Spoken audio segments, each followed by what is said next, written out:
Bonsoir à toutes et à tous, bienvenue ce soir dans Question d'actu. Nous allons plonger au cœur d'une situation alarmante qui suscite l'inquiétude à l'échelle mondiale. La population de Gaza fait face à une famine délibérée. Plus de 20 enfants sont morts de faim ces derniers jours selon l'OMS. Une famine orchestrée par l'entité sioniste qui utilise l'aide humanitaire comme arme de guerre, comme nous avons eu à le voir lors du massacre de jeudi dernier où les soldats de l'armée d'occupation ont tiré sur les civils cherchant à atteindre l'aide humanitaire ainsi que les convois d'assistance. Les négociations pour instaurer une trêve ou d'aboutir à un cessez-le-feu en prévision du mois de Ramadan se déroulent toujours, mais jusqu'à présent, aucun progrès significatif n'a été enregistré. Hier, le Conseil des ministres des Affaires étrangères des pays membres de l'Organisation de la coopération islamique, l'OCI, a pris une résolution appelant un cessez-le-feu immédiat et inconditionnel dans la bande de Gaza, tout en exigeant la fin des agressions sionistes dans l'ensemble des territoires palestiniens occupés. Le ministre des Affaires étrangères et de la communauté nationale et l'étranger, Ahmed Attaf, a quant à lui lancé un appel pressant, soulignant la nécessité d'actions concrètes à tous les niveaux pour accroître la pression sur l'occupation sioniste. La guerre à Gaza pourrait conduire par ailleurs à une conflagration beaucoup plus large, met en garde l'ONU. Décryptage ce soir de ces derniers événements avec nos invités. Sur ce plateau, nous avons le plaisir d'accueillir Kamel Mensari. Bonsoir. Bonsoir. Vous êtes notre consultant sur les questions internationales et directeur de publication du journal Le Jeune Indépendant. Nous avons également avec nous depuis Paris Monsieur Alain Corvès. Bonsoir. Monsieur Corvès, vous me recevez ? Oui. Oui, bonsoir. Bonsoir, vous êtes conseiller du commandement de la FINUL, ancien conseiller du commandement de la FINUL et conseiller indépendant en stratégie internationale. Merci d'être avec nous ce soir, Monsieur Corvès. Et nous avons toujours depuis Paris Monsieur Gamel Abina. Bonsoir. Vous êtes analyste politique. Merci d'être avec nous ce soir. Alors, comme je le disais, l'entité sioniste affame délibérément la population de Gaza et prend désormais pour cible, ou prend depuis le début pour cible les civils voulant atteindre l'aide humanitaire et les convois d'aide. C'est ce qu'ont affirmé les rapporteurs des Nations Unies. L'aide humanitaire est devenue une arme de guerre, Monsieur Abina, aux mains des sionistes. Tout à fait, on est absolument en train d'être confronté à un massacre de masse, on l'a compris, avec des risques génocidaires, c'est acté, mais surtout on s'est rendu compte, et je l'avais dit à de nombreuses reprises sur d'autres places et d'autres médias, que l'entité sioniste actuellement est en train de faire un siège de type moyenâgeux. Ce que je veux dire par là, c'est que simplement, quand on prenait d'assaut un château fort, qui donc était entouré d'armées ennemies, on les attaquait évidemment, on les bombardait, mais surtout, on empêchait la rentrée de denrées alimentaires, d'eau et de nourriture et de vivres. Donc ça, c'est une méthode qui était moyenâgeuse, qui était barbare évidemment, puisqu'on était dans une époque où la guerre était totale. Entre-temps, il y a eu des règles et des droits de la guerre, et surtout, on se rend bien compte que l'entité sioniste, qui est une entité occupante, qui a donc une responsabilité non pas pour affamer un peuple, mais pour garantir effectivement que ce peuple puisse vivre avec un minimum de conditions acceptables pour l'ONU, eh bien cette entité a décidé de les assiéger, de les affamer, de les exterminer dans la mesure où, s'ils ne quittent pas Gaza, l'objectif affirmé, affiché, évident de la déportation de masse des Palestiniens, s'ils ne quittent pas Gaza, ils finiront soit par mourir sous les bombes, soit par mourir de faim ou de maladie. Donc on est arrivé à un système extrêmement violent où évidemment ces barbares ne s'arrêteront pas là. Je ne leur retire pas leur humanité, ce sont des barbares. Eux disent que les Palestiniens sont les animaux humains, moi je dis que eux sont des barbares humains. Et donc en l'occurrence aujourd'hui, effectivement, le risque réel, et ça a été dit par le docteur Oberlin par exemple, de famine est acté. Il y a de plus en plus de cas effectivement d'enfants qui sont malnutris, une malnutrition qui est massive, et on a eu le retour de médecins qu'on a reçus à la radio récemment qui ont témoigné, qui ont expliqué que les maladies bénignes finissent par être mortelles parce qu'il n'y a même plus de médicaments. C'est-à-dire qu'aujourd'hui on a un siège barbare qui s'exerce contre une population civile, 2 400 000 personnes qui sont prises en otage par un État barbare et génocidaire, et comme le disait très bien la Cour internationale de justice, il y a des risques génocidaires actés qui risquent sans doute plus tard malheureusement d'être vérifiés, puisque les racistes qui dirigent cet État aujourd'hui n'ont absolument pas le sens de l'humanité. Ils se croient être le peuple de la lumière et prétendent que les arabo-musulmans, donc la civilisation qui a fait briller le monde, seraient le peuple d'obscurité. Vous imaginez que les termes sont extrêmement dangereux, douteux, et rappellent étrangement les termes qu'on utilisait durant la Seconde Guerre mondiale de la part des nazis. Oui, merci. Et puis nous avons reçu sur notre plateau Monsieur Raphaël Pitti, qui était un des médecins qui est parti à Gaza et qui nous a partagé l'horreur de ce qu'il a vécu sur place. Alors Monsieur Corvès, les enfants qui commencent à mourir de faim, cela ne devrait pas être une alarme comme les autres, a déclaré le porte-parole du Bureau des Nations Unies pour la coordination des affaires humanitaires. Je rappelle qu'un enfant de moins de 2 ans sur 6 souffre de malnutrition aiguë dans le nord de la bande de Gaza, selon l'OMS, qui décrit une situation particulièrement grave. Nous avons atteint une échelle d'horreur encore plus, alors que nous nous attendions à ce que cela baisse en intensité, mais l'horreur avance encore plus. C'est voulu d'atteindre ce niveau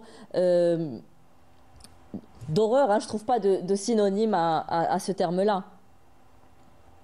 Oui, ben vous avez raison, mais votre correspondant précédent a fort bien décrit la situation, donc je ne vais pas la décrire à nouveau, mais on est dans une situation... Mais en temps de guerre, il y a des règles, généralement. Mais là, on bafoue non seulement les règles, mais la dignité humaine, c'est la déshumanisation du peuple razaoui. Oui, oui, tout à fait. Il n'y a aucune règle. On voit bien que le gouvernement de M. Netanyahou et ses ministres, d'ailleurs, ne se cachent pas. Ils font même des déclarations qui devraient les conduire directement en prison parce qu'ils reconnaissent eux-mêmes les actes horribles qu'ils commettent. Absolument. Et ils disent qu'ils n'ont pas l'intention d'arrêter. Donc, si vous voulez, la description qui a été faite de ces horreurs et des souffrances du peuple palestinien est tout à fait exacte. Et moi, ce qui m'interroge beaucoup, c'est pourquoi est-ce qu'il n'y a pas une réaction plus forte de la part de ce qu'on appelle la communauté internationale, c'est-à-dire les autres pays du monde, parce que on voit bien que l'Europe n'a pas coupé ses liens avec l'État d'Israël. Elle continue à faire des déclarations hypocrites sur la souffrance des Palestiniens, mais en même temps demander un arrêt des hostilités, mais en même temps elle ne fait rien de concret pour y parvenir. Et je dénonce aussi la position des monarchies de la péninsule arabique qui, pour le moment, n'ont pas coupé leurs relations avec Israël. Ouais. Donc il y a comme l'impression que le monde laisse faire en attendant un dénouement horrible, mais sans empêcher justement ces horreurs de se produire sur le terrain. Et je pense que les États-Unis on pourra revenir là-dessus, mais je pense que les États-Unis ont une responsabilité directe dans ces massacres, puisque ces massacres et puis le fait d'affamer la population comme c'est fait. Mais on est peut-être à un tournant dans la position des États-Unis qui, vu le basculement de l'opinion publique mondiale, non pas des gouvernements, mais de l'opinion publique, enfin beaucoup de gouvernements quand même, mais de l'opinion publique, est peut-être en train de changer sa façon de voir les choses, parce qu'elle se dit que maintenant, ça n'est plus dans l'intérêt des États-Unis de continuer ces horreurs. Oui, alors c'est vrai, il y a cette inaction du monde face à cette horreur que nous vivons aujourd'hui. Il y a des appels à un cessez-le-feu. On va parler de Kamala Harris tout à l'heure, la vice-présidente des États-Unis peut-être, Joe Biden également. Est-ce que c'est des déclarations électoralistes ou pas? On les décryptera bien sûr. Mais est-ce qu'aujourd'hui, c'est entre leurs mains si on veut appeler un cessez-le-feu et on n'a qu'à faire un embargo sur les armes? Vous ne pouvez pas demander d'un pays comme les États-Unis, qui a été le premier à soutenir Israël, à apporter son appui militaire et politique et interdire toutes sortes de solutions pour le règlement justement de... Ils leur font gagner du temps là avec ce genre d'appel sans action concrète. Là, il faudrait rappeler que nous sommes dans une stratégie qui a été initiée depuis le départ par les Israéliens, donc le gouvernement sioniste. Donc nous sommes, lorsqu'on a entendu des déclarations de Itamar Ben-Gvir, nous allons renvoyer les Palestiniens vers l'âge de pierre. On n'est pas au Moyen-Âge, encore plus loin. Donc on les envoie au l'âge de pierre, c'est-à-dire on va raser Gaza, on va chasser la population. Ils ont tout détruit. Donc c'est une stratégie qui a commencé le 8 octobre. Depuis ce jour-là, nous sommes en train de voir continuellement, en dépit des appels et des actions qu'on essaye, des manifestations partout dans le monde, le premier pays qui est en train de bloquer toute solution politique ou militaire à la question, c'est les États-Unis à travers le veto. Donc nous sommes face à une puissance appuyée aussi par 27 pays européens, comme aussi on a l'impression qu'il y a une coalition, une alliance de circonstances judéo-chrétiennes sur le plan politique. Bien évidemment, il y a certainement l'appui, le dénonciation qui est par les opinions publiques en Occident. Ça continue depuis le 10 octobre. Nous sommes en train de voir qu'il y a un décalage, une rupture entre la voix populaire et l'opinion publique, c'est-à-dire et les dirigeants. Donc, nous sommes face à cette réalité. Ça se concrétise à travers les votes, parce qu'on l'a vu que, par exemple, aux États-Unis, il y a eu des votes blancs, justement, c'est-à-dire contre Joe Biden. Est-ce que c'est ce qui explique l'appel au cessez-le-feu aujourd'hui? Il ne faut pas oublier qu'il y a une forte communauté arabo-musulmane qui existe et ou bien tous ceux qui sont contre.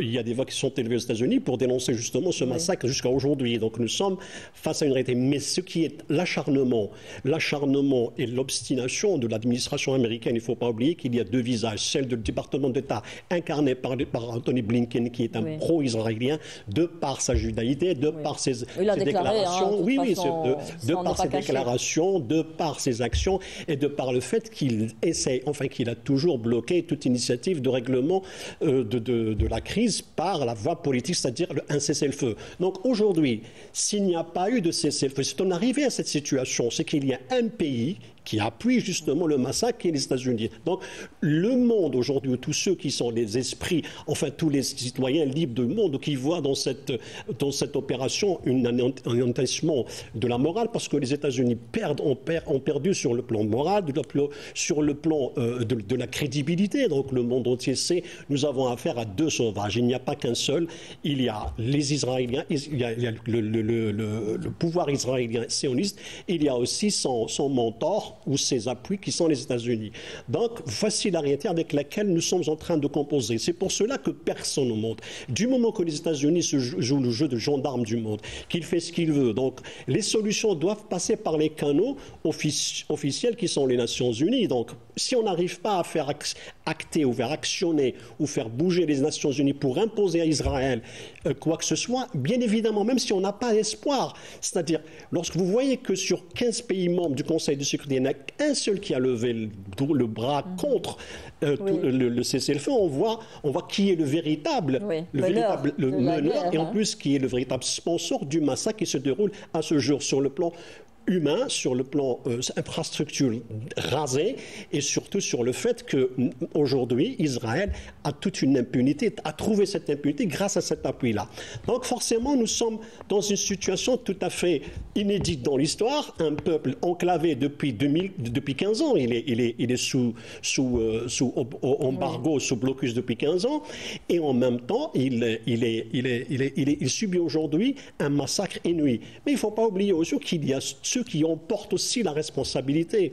Donc, si on parle sur le plan humanitaire, il y a des pays comme l'Égypte qui auraient dû, parce que le 8 octobre, les Égyptiens ont fermé le passage de Rafah, ils l'ont interdit, ils ont interdit toute entrée, tout appui, tout accès, toute aide humanitaire qui devait se diriger vers Gaza. Donc, il y a des responsabilités. Il ne faut pas juste voir parce qu'il y a Israël. Cela ne dépendait que de la décision de l'Égypte. Il n'y avait pas Israël derrière.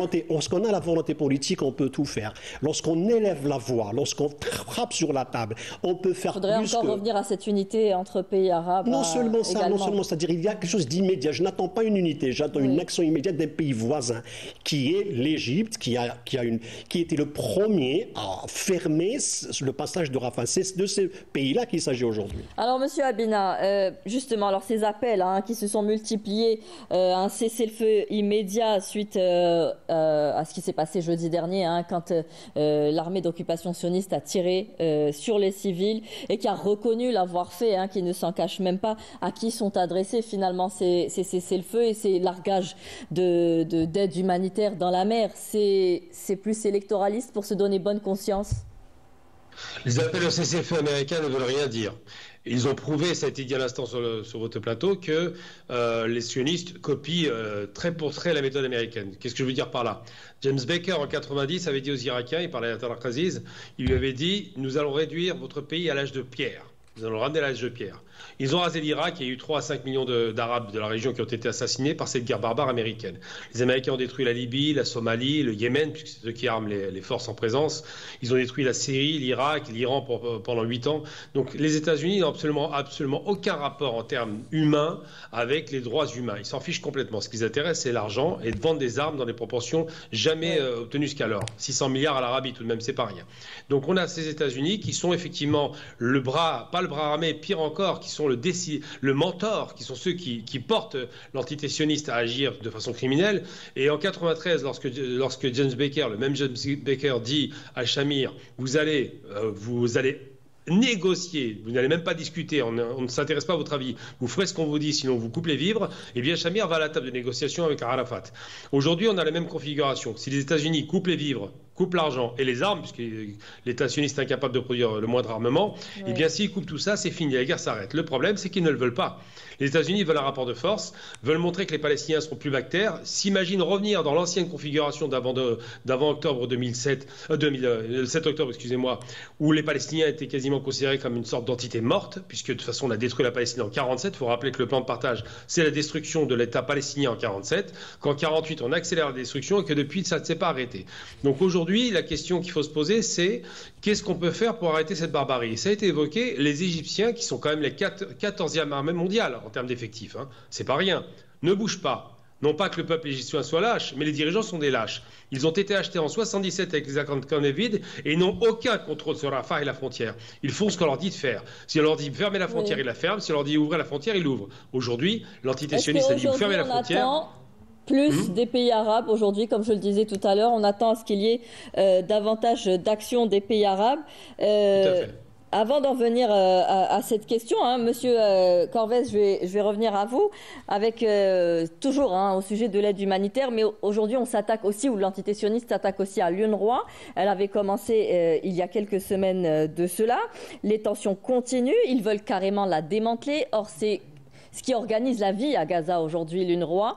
C'est le dernier maillon, il n'y a plus d'autorité au niveau de la bande de Gaza. Qu'est-ce qui est désiré derrière de détruire tout ce qui est possible d'organiser la société civile? On veut détruire tout Gaza finalement. Ah ben oui, c'est ce qui est dit depuis le début. Israël veut complètement éradiquer la population palestinienne de Gaza, et je pense même que ceux qui sont au pouvoir à Tel Aviv en ce moment, ils veulent aussi éradiquer la Cisjordanie, les Palestiniens de Cisjordanie. L'UNRWA a été... on a arrêté de financer l'UNRWA, or... 16 pays, oui. Il y a plusieurs pays qui s'en sont émus, mais ça a été... cette décision a été prise sous les pressions des lobbies sionistes qui, dans tous les pays du monde, ont des agents et qui ont amené les gouvernements de ces pays à supprimer le soutien à l'UNRWA. Donc ça, c'est aussi un des moyens d'éradiquer la population palestinienne. Oui, alors justement, l'agence de l'ONU pour les réfugiés palestiniens, l'UNRWA, a accusé aussi les autorités israéliennes d'avoir commis des actes de torture contre certains de ses employés dans la bande de Gaza. C'est aussi ça qui fait monter les tensions contre l'UNRWA. De toute façon, l'entité sioniste a toujours dénoncé...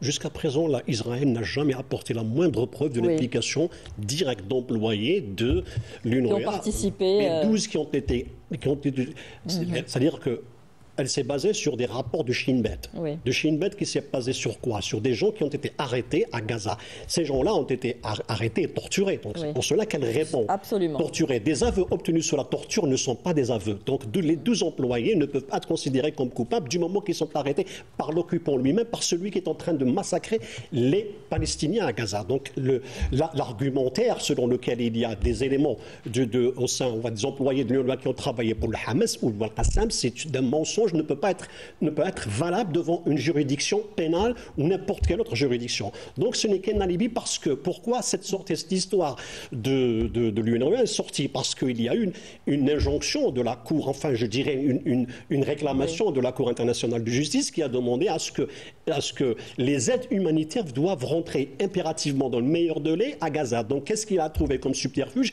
C'est d'aller vers une accusation farfelue qui n'a aucun pas sur le plan juridique pour pouvoir justement neutraliser l'UNRWA. Aujourd'hui, l'UNRWA se retrouve, les 16 pays qui ont décidé de ne plus financer, donc il y a une coupe de 675 millions de dollars sur un budget annuel de 1,17 million de dollars, donc 1,7 milliard de dollars. Donc nous sommes aujourd'hui face à quoi? Face à une tentative parallèle. Donc on a la tentative de massacrer un peuple, nous avons aussi un plan d'affamer tout un peuple et justement de mettre fin à toute possibilité, parce que l'UNRWA, ce n'est pas simplement pour nourrir les Palestiniens, mais pour les soigner, l'éducation, tout ce qui concerne. Elle était le nerf de la vie à Gaza, donc en plus des autres organisations internationales qui se trouvaient sur le terrain, qui sont parties. Donc nous sommes face à quoi? Face à un plan justement destiné à affamer les Palestiniens, donc les tuer par les bombardements, les tuer par les moyens, par la faim, et les tuer par les maladies. Donc il y a c'est un objectif. Donc nous sommes face à un État qui, depuis 1947, bafoue toutes les lois. Donc ce n'est pas aujourd'hui qu'on va s'attendre des Israéliens qu'ils acceptent quoi que ce soit. Même s'ils sont forcés par l'ONU, ils ne le feront jamais. Donc nous sommes face à un État barbare, un État sauvage qui a démontré donc depuis 1947, c'est-à-dire beaucoup on parle aujourd'hui qu'on a heureusement, je vais dire heureusement entre guillemets, eu cette guerre pour qu'on voit le vrai visage d'Israël, ce que Israël est réellement. Donc forcément, la question de l'UNRWA n'est qu'un alibi. Et bien évidemment, ce qui donne un petit peu du courage sur le plan politique, c'est la décision prise par certains pays de continuer à financer, et notamment l'Irlande du Nord qui a décidé de doubler sa participation de 20 millions de dollars pour justement apporter son aide aux Palestiniens de Gaza. Alors toujours, selon le rapport de l'UNRWA qui a été publié dans un journal américain, le rapport est basé sur les témoignages de plus de 100 des 1002 détenus qui ont été relâchés à Gaza la mi-février. Selon le rapport, certains sont morts en détention. Le document estime que 3000 autres Palestiniens de Gaza restent détenus par l'entité sioniste sans accès aux avocats. Monsieur Habina, on n'en parle pas de cela. On ne voit pas réellement ce qui se passe sur le terrain et de toutes les exactions commises par l'entité sioniste. Tout à fait, oui, parce qu'ils cachent. De toute façon, les crimes sont largement documentés. Ils veulent les cacher. Les méthodes utilisées par l'entité sioniste sont les méthodes de Himmler. Il faut être très clair. Je veux dire, affamer un peuple, exterminer, déporter. On connaît ce discours-là. Donner un minimum de survie, même quasiment couper la survie, c'était les méthodes nazies qui sont appliquées avec célérité, sauf que les nazis, lorsqu'ils envahissent la Pologne, ça dure 4 semaines, et après la guerre s'arrête, et la possibilité d'échapper aux villes qu'on bombarde était possible à ce moment-là. Là, en l'occurrence, à Gaza, il n'y a même pas la possibilité d'échapper à cette prison à ciel ouvert, c'est devenu un véritable camp de concentration dans lequel ils se font plaisir et massacrent comme on avait détruit le ghetto de Varsovie et le ghetto de Lodz. Mais l'UNRWA, effectivement, est une agence qui a été créée par l'ONU dans le but de compenser la mauvaise conscience onusienne. Ils ont dit on va leur donner accès à l'école, on va leur donner accès à la nourriture, on va donner des infrastructures, il y avait 30 000 personnes qui travaillaient pour l'UNRWA, et les sionistes ont inventé 12 Palestiniens. C'est ça, oui, sur la bande de Gaza, absolument. Parce que l'UNRWA, ce n'est pas seulement la bande de Gaza, c'est aussi le Sud-Liban, c'est aussi la Cisjordanie, c'est tout le territoire où il y a des réfugiés. Et donc, ils ont trouvé 12 personnes qu'ils ont torturées, ça a été rappelé, et ils ont accusé d'avoir soi-disant participé à l'opération que le Hamas a mis en place. C'est évidemment un mensonge grossier. 12 personnes sur 30 000, c'est la punition collective, félicitations. Et les Occidentaux se sont précipités dans la brèche pour couper le financement, ce qui est honteux. Mais en vérité, posez-vous la question la plus importante à mon sens, c'est celle qui m'a le plus choqué. J'ai étudié beaucoup la Seconde Guerre mondiale et la barbarie nazie. J'ai étudié beaucoup les méthodes de guerre, les différentes méthodes mises en place, mais je n'avais jamais vu, dans la guerre nazie, l'emploi d'une arme qui est utilisée par les sionistes, le bulldozer. Le bulldozer, il est destiné à faire quoi? Il est destiné à détruire les rues, les routes, les infrastructures, faire en sorte que la bande de Gaza soit invivable. Objectif affiché, c'est que les Palestiniens n'y reviennent jamais et qu'elle ne soit jamais reconstruite. Donc, le plan de déportation qui a été discuté d'ailleurs par le ministre de l'Industrie, le Premier ministre et toute cette clique de racistes, ce plan de déportation existe. Il est négocié, il parle de départ volontaire des Palestiniens avec bien sûr l'aide de la force, soit de la famine, ou des armes, ou des bombardements. Donc la question qu'on doit poser aujourd'hui, c'est qu'est-ce que vaut l'Organisation internationale de l'ONU lorsque un seul État, les États-Unis, oppose un droit de veto qui est un droit dictatorial pour empêcher que tous les pays du monde entier, d'accord sur cette question, en finissent avec cette barbarie? Eh bien la réponse est très simple, manifestement, personne ne veut la paix dans la région, les États-Unis ont tout intérêt à ce que ça continue et se fichent complètement, à part pour des questions électoralistes, que le peuple palestinien finisse sous les bombes, comme ce fut le cas avec les Syriens, les Irakiens et j'en passe. Et vous le disiez tout à l'heure, la guerre c'est aussi l'occasion ou le moyen de se faire beaucoup d'argent, c'est de très forts lobbies qui sont derrière, n'est-ce pas, Monsieur Corvez? Oui, bien sûr, mais vous savez, je crois que tout le monde ici a dénoncé la collusion entre les États-Unis d'Amérique et Israël. Tout le monde sait que si les États-Unis ordonnaient à Israël de s'arrêter, il s'arrêterait. Et on l'a bien vu avec les 3 vétos lors des votes à l'ONU. Donc, moi, je pense qu'il n'y aura d'arrêt de ces massacres et de cette famine qui est organisée contre les Palestiniens de Gaza que si les Américains changent de position, car ce sont eux qui détiennent les clés. Il n'y a que, on voit bien qu'ils possèdent complètement, ils ont subjugué complètement toute l'Europe. Les gouvernements européens sont tous aux ordres des États-Unis d'Amérique. Et donc ce sont les États-Unis qui décident de la guerre en Ukraine, ce sont les États-Unis qui décident de la guerre à Gaza. Alors en Ukraine, il semble qu'il y ait des indications que ça pourrait changer parce qu'ils s'aperçoivent que finalement ça ne sert plus leurs intérêts stratégiques. Est-ce qu'à Gaza, il va y avoir un changement également de leur position parce que maintenant, il semble qu'il y ait des experts américains qui considèrent que ça n'est plus dans l'intérêt des États-Unis d'Amérique de continuer ce combat parce que la réputation des États-Unis est déjà largement entachée et elle risque de l'être encore plus. Donc je pense qu'aux États-Unis, il y a certainement des voix qui vont s'élever de plus en plus pour, non pas pour soulager les Palestiniens, mais pour arrêter la décadence de l'Amérique dans le monde entier. Alors, M. Habina parlait du rôle de l'ONU. Les tensions montent aussi entre l'entité sioniste et l'ONU depuis le début de cette guerre. L'ambassadeur de l'entité sioniste a été rappelé en Israël pour consultation. Il a expliqué que cette décision par la passivité présumée des Nations Unies face au Hamas. Mais aujourd'hui, on sent que toute voix dissonante face à l'entité sioniste n'est pas tolérée, n'est pas acceptée. Et même les Nations Unies aujourd'hui n'ont pas cette liberté de le faire. Surtout les accusations portées contre Gutiérrez, lorsqu'il a pris une position forte, c'est celle de dénoncer d'abord le massacre et de réclamer un cessez-le-feu depuis tout le temps. Cessez-le-feu aujourd'hui, il a même dit que c'était impensable et insoutenable. Donc ce qui se produit à Gaza. Donc nous avons certes... La question de l'ONU a été largement posée, non seulement au sein du... parce qu'il y a la cause palestinienne, mais dans beaucoup de nombreux conflits. On voit comment des puissances sont en train de gérer l'ONU, c'est-à-dire les États-Unis, les maîtres du monde, ils font ce qu'ils en veulent.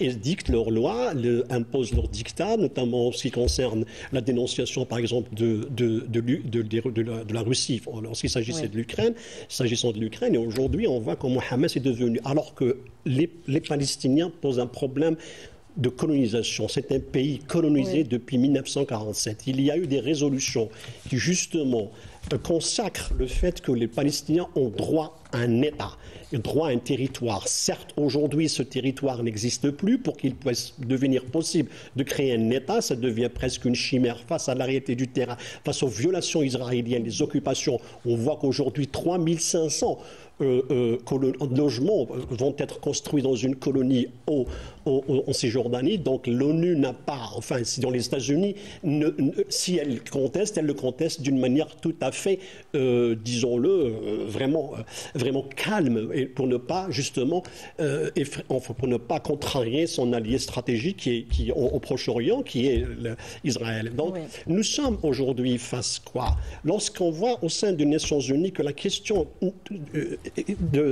palestinienne, qui depuis 1947, en dépit de toutes les résolutions, il y a eu 61 vétos et plus de 57 refus israélien d'appliquer les résolutions de l'ONU. Donc, c'est vrai qu'on se pose la question à quoi elle sert, mais elle reste pour le moment le seul endroit où on peut, d'une manière ou d'une autre, faire entendre sa voix. Aujourd'hui, le Conseil de sécurité est en train d'isoler les États-Unis. Oui. C'est pour cela que j'ai dit au début que les États-Unis sont en train de perdre leur autorité morale, oui, leur crédibilité, et deviennent eux-mêmes le vrai problème. Comme l'avait dit Derwish, la peste, c'est les États-Unis, et les États-Unis sont la peste. Voilà, vous voyez aujourd'hui cette maxime se concrétise sur le terrain. C'est pour cela qu'aujourd'hui, parce qu'on est tous étonnés comment Israël, elle arrive à tout faire, à massacrer à tour de bras, impunément, sans qu'on la gêne, parce qu'il y a cette puissance. Et lorsqu'il y a eu les Houthis au Yémen ont essayé, enfin sont en train de soutenir les Palestiniens, qu'est-ce qu'il y a? Au lieu d'aller négocier pour essayer de calmer le jeu et mettre fin à cette guerre, ils sont en train d'embraser la région, oui, que ce soit au Yémen ou bien en Irak ou en Syrie, où il y a eu des opérations contre l'armée américaine parce qu'elle appuie Israël du moment que c'est elle le véritable problème et non pas Israël. Israël n'est que un bras armé des États-Unis dans la région, mais la véritable cible, le véritable problème, c'est les États-Unis. Ce n'est pas moi qui le dis, ce sont des sondages effectués aux États-Unis où aujourd'hui 67% des Américains, selon le sondage Gallup, pensent qu'Israël doit disparaître parmi les jeunes, notamment de 18 à 24 ans. Oui. Alors, les colons sionistes sont aussi un obstacle majeur à une solution au conflit israélo-palestinien. Gamal Abina, aujourd'hui, cette guerre aussi les arrange, puisqu'on voit ce qui se passe également en Cisjordanie, où des familles palestiniennes sont sorties de force de leur domicile, sont tuées aussi. On a plus le regard braqué sur la bande de Gaza, mais ça s'embrase également en Cisjordanie. Il y a plus de 400 morts, mais la différence entre la Cisjordanie et Gaza, c'est que c'est tenu par ce qu'on appelle une autorité palestinienne, donc c'est pas le gouvernement, et qu'ils ont tenté de composer avec l'entité sioniste. Alors évidemment, c'est plus facile de tuer des gens qui n'ont pas d'armes, parce qu'à Gaza, au moins, il y a des armes pour se défendre, un minima. En Cisjordanie, il n'y a personne. Par contre, je ne crois pas que le problème soit les colons. Les colons sont juste des agents troubles, des excités, qui, lorsqu'on les force à dégager, ça a été le cas en 2006, lorsqu'ils ont évacué Gaza en 2005, on les a virés du Sinaï aussi de la même façon. Ça pose aucun problème pour un État de dégager des voyous. La problématique qui se pose, c'est qui sont les voyous? Ce sont ceux qui dirigent, c'est ceux qui installent les colons, c'est ceux qui planifient effectivement le nettoyage ethnique, parce qu'il faut parler de nettoyage ethnique. À partir du moment où vous faites de l'épuration ethnique, vous dégagez une population de son territoire, et rappelons à chaque fois, c'est important, on ne l'entend pas assez, les Palestiniens sont chez eux. J'ai eu maille à partir récemment avec un sioniste, je lui ai posé la question, il n'a pas voulu répondre. Parce qu'effectivement, ils sont chez eux et qu'ils ont du mal à accepter cela. Eh bien, les colons ne sont pas un problème. La problématique aujourd'hui, c'est qui finance qui fait quoi et quel est l'intérêt supérieur, c'est les États-Unis. Les antisémites pensent qu'Israël contrôle le monde, ce qui est totalement faux. Ils pensent qu'ils ont un pouvoir avec des lobbies qui seraient surpuissants, ce qui est faux aussi. Les lobbies ne sont là que pour influencer. Le vrai problème, c'est ceux qui ont créé Israël, que sont la France, l'Angleterre et le soutien absolu aujourd'hui, les États-Unis. Comme par hasard, on retrouve contre les Houthis, les Anglais et les Américains. Donc ça dit des choses. Mais aujourd'hui, la question qui doit se poser, c'est comment sortir de ce conflit horrible par le haut. Alors évidemment, les sionistes se croient forts, ils s'imaginent être surpuissants. En vérité, ils savent très bien que leur faiblesse a été le premier jour où leur système de sécurité a été complètement incapable de faire face à une attaque massive, et surtout, ou sur toutes les frontières, que ce soit le Hezbollah au sud Liban, que ce soit les Houthis qui ont réussi à envoyer des missiles quand même à Eilat, que ce soit les Irakiens ou les Syriens qui veulent libérer leur territoire de la colonisation des forces américaines, toutes ces forces-là ont compris que la problématique, c'est un Occident agressif qui a envoyé un porte-avions qu'on appelle l'État sioniste, donc Israël, il l'a envoyé sur place pour contrôler la région. Donc les Moyen-Orientaux ont très bien compris la problématique, et ce qui se joue maintenant, c'est pas de savoir si les Palestiniens vont gagner ou perdre, on n'en est plus là. Ce qui se joue, c'est de savoir si les États félons qui ont signé les accords d'Abraham vont revenir sur ces accords de la honte. Et ça, c'est un enjeu qui est considérable dans un monde qui est revenu à la guerre froide, il faut le rappeler. Alors, pour rester avec la question des colons avec vous, Alain Corvès, des dizaines de colons sous protection des soldats de l'armée d'occupation sioniste ont pris d'assaut aujourd'hui les cours de la mosquée d'Al-Aqsa dans la ville sainte d'Al-Quds occupée, ce qu'a rapporté l'agence de presse palestinienne. Des témoins oculaires ont dit que des dizaines de colons ont effectué des actes de provocation. Ces actes visent finalement à quoi? À judaïser la ville d'Al-Quds, à imposer une nouvelle réalité, changer l'identité culturelle de la ville sainte? Après la bande de Gaza, on s'attaque... Et les colons ont fait leur attaque, ont investi les cours de Al-Aqsa avec le soutien de l'armée israélienne qui les protégeait. Bien sûr. Mais ça part de la même idéologie qui est d'éradiquer complètement la population palestinienne de toute la Palestine, oui. Pas seulement de Gaza, mais également en Cisjordanie, et en particulier, ils veulent reprendre Al-Aqsa et construire leur temple à la place. Il y en a qui l'ont déclaré. Donc, les colons, la plupart du temps, ces colons d'ailleurs, ce sont des gens immigrés très récemment. Donc, lorsque ces gens-là devront partir, moi je crois fondamentalement à la victoire de la Palestine, de la résistance palestinienne, avec énormément de souffrance, c'est sûr, mais je vous dis, je pense que les États-Unis vont être obligés de basculer. De même qu'ils vont être obligés de basculer en Ukraine, je pense que c'est imminent.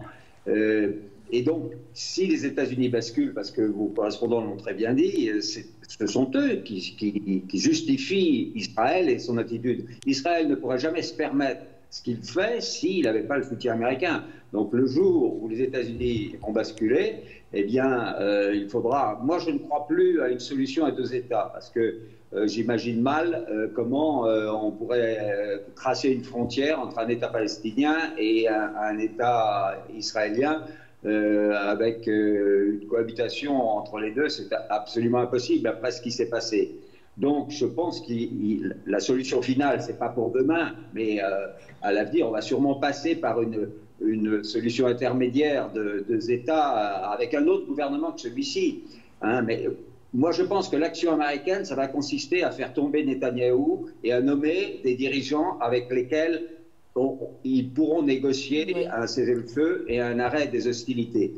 Mais il n'y a que les Américains qui peuvent les arrêter, parce que Netanyahou et sa clique, ils savent très bien que le jour où ils perdent le pouvoir, ils vont en prison directement. Oui. Donc, eux, ils sont prêts à continuer jusqu'au bout, et c'est pour ça, on en revient toujours aux États-Unis, mais ce sont eux qui détiennent la clé de la solution de ce conflit. Tragédie qui est en train de se dérouler.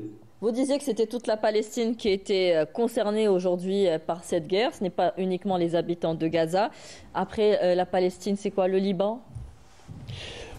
Nous sommes déjà au Liban. Nous sommes, voilà. C'est vrai le conflit se propage encore au Liban. C'est vrai qu'il y a le risque que le conflit se propage, mais ça va être coûteux pour l'Israélien. Déjà, c'est coûteux aujourd'hui à Gaza. Donc, militairement... Mais ils commencent à menacer d'entrer carrément au Liban. Non, il y a eu une intrusion déjà il y a 3 jours. Donc, ça a été déjoué par le Hezbollah. Mais toujours est-il que cette opération d'intrusion a été justement pour démontrer que nous pouvons entrer à n'importe quel moment. Mais on voit ce qui s'est passé en 2006. Donc, pourtant, Hezbollah n'avait pas les moyens qu'il a aujourd'hui. Donc, il a infligé une défaite cuisante aux Israéliens. Donc, en 2006, ils sont sortis comme un chien entre la queue entre les jambes. Donc, aujourd'hui, c'est quoi la situation? Ce n'est pas une guerre entre le Hezbollah et Israël. Attention, donc, il y a plusieurs acteurs. Donc, si la situation se dégénère au nord c'est-à-dire au Israël, sud du Liban, au sud du Liban plus précisément, et que les Israéliens tentent par tous les moyens de rentrer, il y a un prix énorme à payer, parce que déjà sur le plan militaire, les Hezbollah a acquis du matériel de guerre très sophistiqué. Il en a plus, et les Israéliens le savent, qu'il a des missiles qui peuvent atteindre Israël. Là, nous sommes toujours, les combats entre le Hezbollah et Israël se limitent à une géographie de 50 km, pas plus, entre les deux. Donc, jamais les Israéliens n'ont frappé, à part l'assassinat des responsables du Hamas à Beyrouth, ils n'ont jamais été aussi loin que ça. Donc, aujourd'hui, le risque existe bien évidemment, mais ce risque-là est partagé aussi. Il y a les Houthis d'un côté, merci. Donc c'est un embrasement général, mais qui est recherché. S'il y a vraiment une intrusion ou une attaque contre le Liban, ça va être vraiment quelque chose d'un embrasement. Mais les Israéliens jouent à la surenchère. Ils n'ont pas, c'est faire croire qu'ils peuvent attaquer le Liban et le Hezbollah, c'est justement pour démontrer que sur le plan militaire, ils sont en bonne santé. Mais en réalité, ce qu'ils ont perdu à Gaza et ne l'ont jamais perdu durant toute l'histoire. Et la faillite du 7 octobre le restera jamais, quoi qu'il fasse, même s'ils rasent toutes les habitations, parce que chaque habitation à Gaza constitue une menace pour eux. C'est une armée de lâches. Raser avec le bulldozer les habitations parce qu'ils croient que chaque habitation constitue une menace pour eux. Donc ce n'est pas simplement pour effacer Gaza ou la rendre invivable ou la rendre méconnaissable. Donc il y a une stratégie d'un côté. Mais de l'autre côté, il faudrait que, juste pour rappeler ce qui se produit à Jérusalem, il y a une loi en Israël qui dit que l'État Israël, que tout le territoire occupé par Israël est hébraïque, c'est-à-dire qu'ils ont judaïsé. Ils ont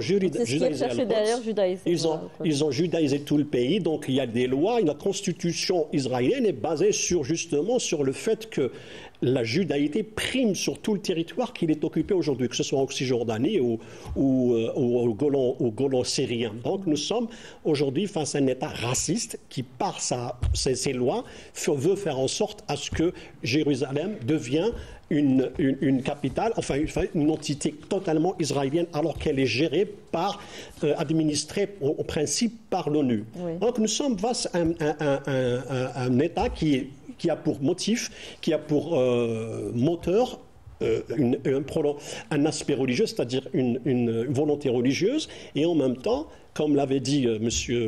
Corvez, il y a ce croyance du retour du roi David pour l'installer, pour créer le temple. Et parmi les mouvements qui croient fermement à cette prophétie, c'est bien le mouvement Lubavitch, qui est l'un des plus forts mouvements juifs aux États-Unis. Donc ils sont installés à New York. Ce sont eux qui financent cette idée, qui poussent pour que Jérusalem devienne la capitale du roi David. Oui. Je vous laisse réagir sur ça, Gamel Abina, sur cette volonté d'imposer une nouvelle réalité ou changer l'identité culturelle à Al-Aqsa, et puis cette inquiétude qui se manifeste au sud Liban avec cette incursion terrestre et cette volonté d'aller plus loin de l'entité sioniste.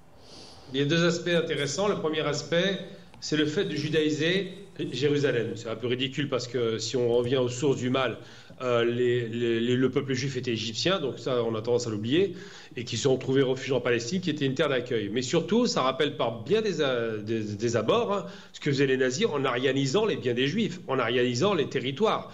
C'est-à-dire que là, on entend judaïsation comme arianisation. Moi, je trouve ça très choquant. Alors, pour ce qui concerne Hezbollah au sud Liban, là, effectivement, en 2006, d'abord, ils ont pris une raclée en 2000, il ne faut pas l'oublier, ils ont été chassés de force. Puis en 2006, ils ont été défaits. Hezbollah a annoncé à peu près 250 pertes humaines, mais avec une réussite en termes de destruction du matériel militaire sioniste considérable.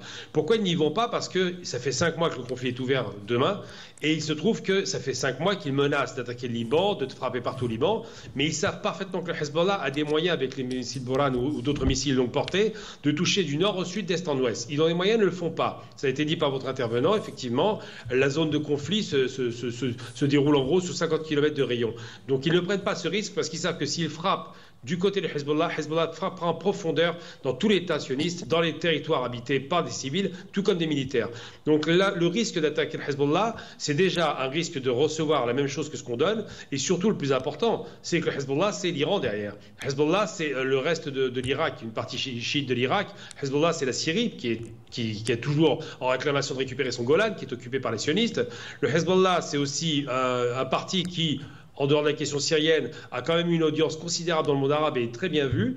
Et c'est un parti qui est à la fois un parti et une armée qui se dit, nous sommes des résistants pour la cause du Liban évidemment, mais pour la cause palestinienne. Ils ont pris fait et cause pour les Palestiniens, ont attaqué le lendemain du conflit, le 8, et depuis, on tiré plus de 400, je crois, missiles moyenne portée, ont attaqué la plupart des centres de commandement et surtout des centres de surveillance et des systèmes de défense antiaériens. Donc le Hezbollah a démontré qu'il avait des tirs de précision qui n'ont rien à voir avec les capacités du Hamas. Hamas envoie il ne faut jamais oublier que c'est des roquettes artisanales, on n'est pas sur du haut de gamme. Alors que le Hezbollah, c'est des missiles fabriqués par l'Iran, de haute technologie, qui bénéficient aussi d'autres technologies qu'on appelle ces fameuses drones, ces drones suicides qu'on appelle les drones shahid iraniens. Donc si effectivement ils utilisent ça, les conséquences pour l'entité sioniste seront catastrophiques et calamiteuses. Tout le monde le sait, donc tout le monde se regarde en chien de faïence, on tente des incursions, mais on n'ira pas bien loin en vérité. Alors, Monsieur Corvez, vous pensez que ça risque de se propager au sud Liban? Alors vous êtes d'accord avec les thèses qui ont été développées sur ce plateau? Oui, je suis d'accord avec tout ce qui a été dit. moi, je connais bien le Hezbollah, puisque, comme je dis, j'étais au sud Liban. Oui. Le Hezbollah, aujourd'hui, est 10 fois ou 100 fois plus puissant qu'il ne l'était en 2006.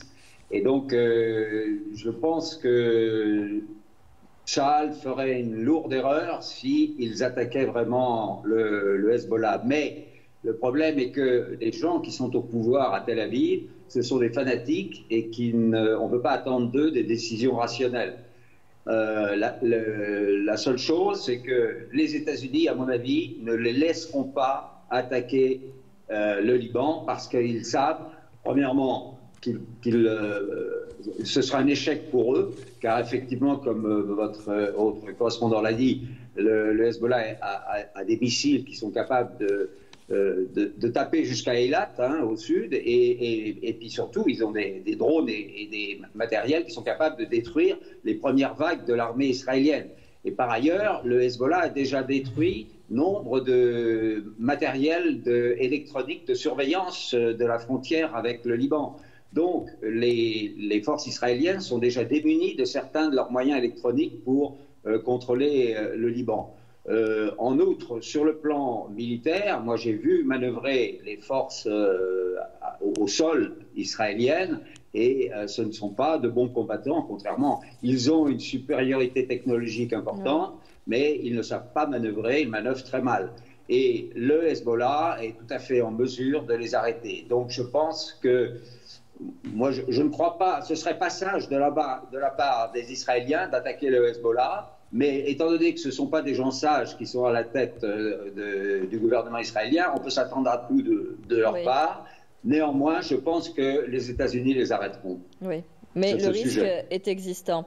Alors, je le disais dans l'introduction que le Conseil des ministres des Affaires étrangères des pays membres de l'Organisation de la coopération islamique, l'OCI, a adopté hier une résolution appelant un cessez-le-feu immédiat et inconditionnel dans la bande de Gaza à la cessation des agressions sionistes dans l'ensemble des territoires palestiniens occupés.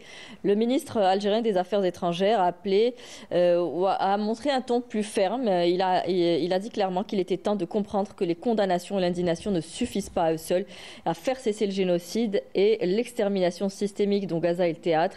Il faut mener des actions plus fortes aujourd'hui. Bien évidemment, parce que là, on reste dans la rhétorique. Donc, on essaye d'embellir un petit peu pour se donner bonne conscience, en faisant en sorte à ce que l'opinion musulman croit qu'il y a vraiment une position, alors que ce sont les actions qui manquent. Parce qu'on s'interroge aujourd'hui, c'est quoi l'OCI? C'est 1,9 milliard d'habitants. Donc en termes de démographie, c'est énorme. Mais il ne faut pas oublier une chose, sur les 57 pays membres de l'OCI, il y a 35 qui ont des relations avec Israël. Il ne faut pas l'oublier, dans 7 pays arabes. Donc, il appelle d'ailleurs à couper toute relation économique, culturelle. Donc, vous voyez un petit peu la problématique ou le dilemme dans lequel se trouve la question palestinienne entourée de pays. Si on va par exemple sur le plan financier, donc si les 675 millions de dollars qui ont été retirés pour financer l'UNRWA, quel est l'apport de l'OCI? Donc c'est simplement 10%. Donc jusqu'à aujourd'hui, pourquoi parmi les actions auxquelles il fallait penser et qui n'a pas été, pourquoi aujourd'hui on n'a pas encore créé un fonds de reconstruction de Gaza? Aucune décision n'a été prise en ce sens. Et en plus, non seulement les aides humanitaires, on n'est pas en train de faire en sorte à ce que les aides humanitaires parviennent à Gaza. Parce qu'il y a un pays membre qui est l'Égypte qui fait en sorte à ce que les aides n'y parviennent pas. Je n'accuse pas, parce que l'Égypte n'est pas le seul problème. Il faut revenir au véritable problème qui est les États-Unis et Israël. Mais revenons à la question de l'OCI. Donc si on va dans les pays musulmans, donc en termes de mobilisation populaire, comparé à l'Occident, nous avons des pays comme l'Indonésie. L'Indonésie a organisé 5 manifestations seulement depuis le 7 octobre. Le Pakistan, 3. Des pays comme le Nigeria, 3. Donc en termes de mobilisation populaire, nous voyons que 89% des manifestations se sont déroulées en Occident et non pas dans les pays musulmans. Donc franchement, là on se pose la question, si 1,9 milliard de population qui représente vraiment une démographie très forte. Là, aujourd'hui, cette population-là ne s'exprime pas sur le plan populaire pour justement faire pression sur les gouvernements pour qu'elle arrive à ce que la Palestine trouve écho auprès des autorités et en même temps qu'il y ait des actions concrètes telles que réclamées par l'Algérie. C'est pour cela qu'aujourd'hui, l'OCI, pour certains, semble une coquille vide.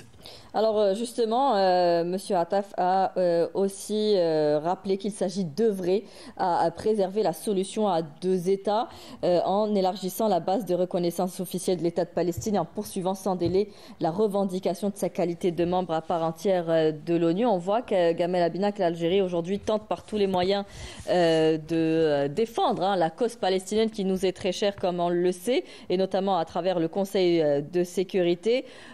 Vous en pensez quoi aujourd'hui de ce qui a été dit? Je pense que c'est très positif. L'Algérie a une stratégie qui a toujours été la même. C'était d'abord négocier des rapports de force d'État à État, et ensuite, in fine, s'il n'y a pas de solution, passer à l'action militaire.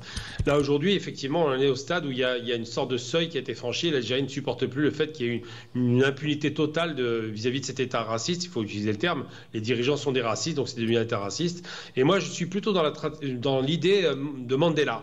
Je ne crois pas aux deux États parce que c'est impossible. Oui. Je pense qu'il faut un État multiethnique, un État dans lequel d'abord on apprend aux uns que les autres ne sont pas des animaux, qu'il n'y a pas le peuple de la lumière et le peuple de l'obscurité, comme le dit l'autre raciste de Netanyahou, parce qu'il vient de loin quand même, lui. C'est quand même un descendant dont le papa était un fan de Mussolini. Il faut rappeler que c'est un descendant de fasciste. Très important de le rappeler.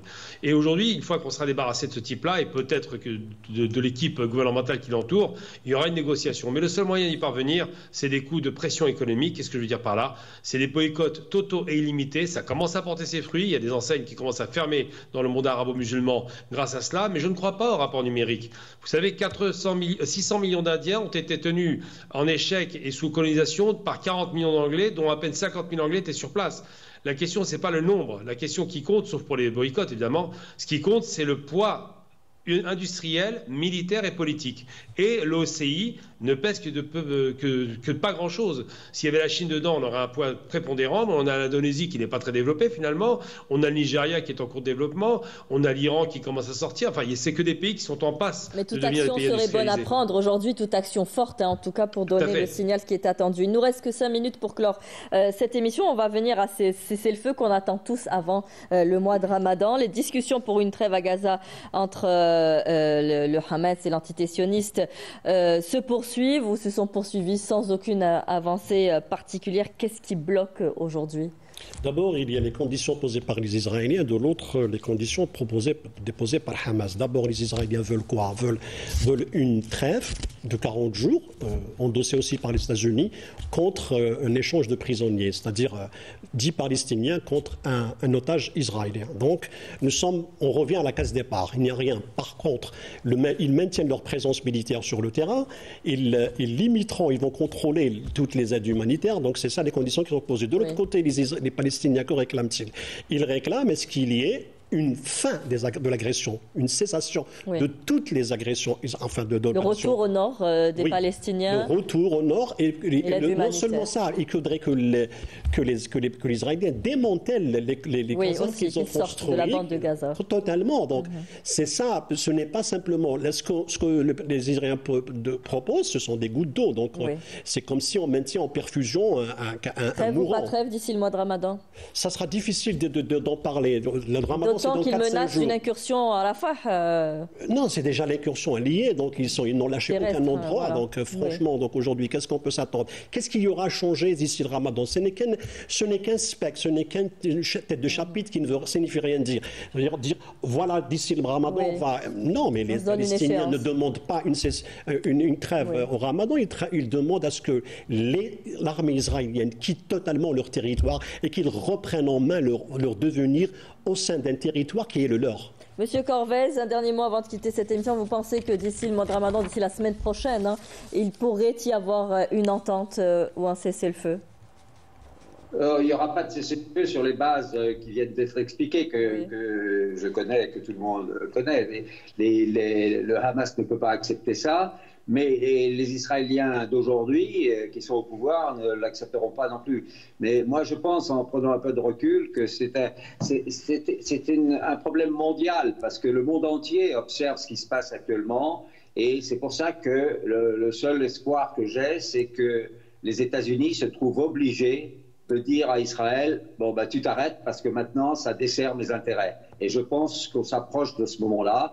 Et alors après, il y aura des étapes intermédiaires, comme je l'ai dit, un nouveau gouvernement avec un type comme Lapid ou je ne sais pas qui sera plus malléable pour pouvoir négocier. Mais la fin du problème, c'est un seul État, comme l'a dit votre correspondant, un seul État avec bien entendu des garanties de sécurité pour toutes les communautés qui ont des droits justifiés d'être présents sur le territoire de la Palestine. Merci. Gamel Abida, en quelques mots pour terminer, s'il vous plaît, sur cette possibilité ou pas d'un cessez-le-feu d'ici la semaine prochaine.